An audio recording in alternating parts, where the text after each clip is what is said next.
बिस्मिल्लाहिर्रहमानिर्रहीम अस्सलाम वालेकुम वरहमतुल्लाह। दोस्तों, रवा महीना डीजीआईएसआई जनरल नदीम अंजुम की रिटायरमेंट के हवाले से बड़ा अहम है और ज़रा इस बात की तस्दीक कर रहे हैं कि डीजीआईएसआई जनरल नदीम अंजुम रवा महीने रिटायर होने जा रहे हैं। गुज़श्ता साल 18 सितंबर को इंटर सर्विसेज इंटेलिजेंस यानी आईएसआई के सरबरा लेफ्टिनेंट जनरल नदीम अंजुम की मुद्दत मुलाजमत खत्म होने वाली थी, ताहम नवंबर में उनकी मुद्दत मुलाजमत में तोसी कर दी गई थी। इस जमन में सेक्रेटरी दिफा की जानिब से निगरां वज़ीर आज़म अनवारुल हक काकड़ को समरी भेजी गई थी। 14 सितंबर को समरी मंजूर की गई थी, जिसके मुताबिक जनरल नदीम अंजुम ताहुक्म सानी इसी ओहदे पर काम करेंगे। उनकी तोसी का दौरानिया वाजे नहीं किया गया था कि कितनी एक्सटेंशन उनको ग्रांट की गई है, यानी गैर मुअय्यना मुद्दत तक के लिए जनरल नदीम अंजुम को बतौर डीजीआईएसआई रिटेन किया गया था। अब chief of the army staff general Asim Munir ने यह फैसला करना है कि नए डीजीआईएसआई कौन होंगे। ये फैसला बहुत अहमियत का हामिल है, क्योंकि आईएसआई को आर्मी चीफ की आंख और कान के तौर पर देखा जाता है। बज़ाहिर तो आईएसआई चीफ वजीर आजम के मातहत होता है, लेकिन फौजी अफसर होने की वजह से फौज का असर ज्यादा होता है। आईएसआई चीफ की कोशिश होती है कि वजीर आजम और आर्मी चीफ दोनों के साथ मामलात को खुशगवार रखे। अब मौजूदा सूरत हाल यह है कि शहबाज शरीफ वजीर आजम है और वो किसी भी ऐसे आईएसआई चीफ को खुले दिल से कबूल कर लेंगे जो आर्मी चीफ के साथ ज्यादा वफादार हो, क्योंकि वजीर आजम शहबाज शरीफ खुद आर्मी चीफ के साथ मिलकर काम करने को तरजीह देते हैं।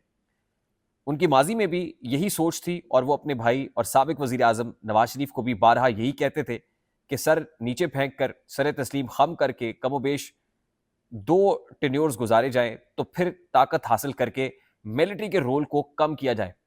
इसी फॉर्मूले के तहत शहबाज शरीफ दोबारा वजीर आजम बने हैं। वो मिलिट्री इस्टेब्लिशमेंट के रास्ते में हायल नहीं होते और किसी किस्म की रुकावट पैदा नहीं करते। यही वजह है कि 1992 से फौज इस कोशिश में लगी थी कि शहबाज शरीफ वजीर आजम बने।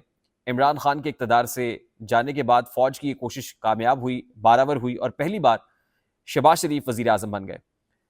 वजीर आजम का टेन्योर मुकम्मल होगा या नहीं, इसमें अब हाम मौजूद है, लेकिन कलीदी किरदार नए आईएसआई चीफ का ही होगा। ऐसा नहीं है कि नए डीजीआईएसआई आते ही ये फैसला कर दें। ताहम बहुत सारे अवामिल में से एक अहम आईएसआई चीफ होता है। आईएसआई की जानिब से रोजाना या हफ्तावार बुनियादों पर मुतअद्दिद जो रिपोर्ट्स हैं वो वजीर आजम को दी जाती हैं। ताहम कुछ मामलात से मुताल्लिक रिपोर्ट्स सिर्फ आर्मी चीफ को भेजी जाती हैं।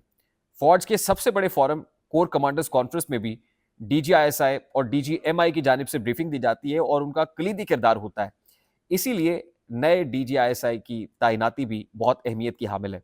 अब आईएसआई सरबराह लेफ्टिनेंट जनरल नदीम अंजुम को रिटायरमेंट के बाद अमेरिका में पाकिस्तान के सफीर के तौर पर तैनात किए जाने की खबरें भी गर्दिश कर रही थी। इस हवाले से उनके कुछ खैर खाओं और करीबी दोस्तों की जानिब से कोशिश की जा रही थी कि उनको अमेरिका में पाकिस्तान का सफीर तैनात किया जाए, लेकिन नदीम अंजुम साहब ने ऐसी तमाम तब खबरों की फिलहाल तरदीद की। अब देखना यह है कि DG ISI general Nadeem Anjum retire होकर घर जाते हैं या फिर उनको कोई नई पोस्टिंग या अपॉइंटमेंट दी जाती है। और फिर अहमियत की हामिल बात तो यह भी है कि नया डीजीआईएसआई जिसके सिलसिले में शाहिद इम्तियाज साहब का नाम फ्लोट कर रहा है, क्या शाहिद इम्तियाज ही डीजीआईएसआई होते हैं? ताहम ये बात तो तय है कि डीजीआईएसआई वही होगा जिसे जनरल आसिम मुनीर चाहेंगे, क्योंकि जनरल आसिम मुनीर के अपने लिए ये पोस्ट बहुत ज्यादा इंपॉर्टेंट है। और माजी में भी हमने यही देखा है कि जब डीजीआईएसआई उखड़ता है या chief of the army staff के साथ पेज बरकरार नहीं रहता, तो अल्टीमेटली तख्ता उलटने या चेन ऑफ कमांड वीक करने या वीक पड़ जाने से मुताल्लिक कुछ इंस्टेंसेस सामने आते हैं। तो उम्मीद करते हैं कि जनरल नदीम अंजुम के बाद डीजीआईएसआई जो भी होगा, ये फैसला मुल्क के वसीतर मफाद और कौमी मफाद के अंदर होगा।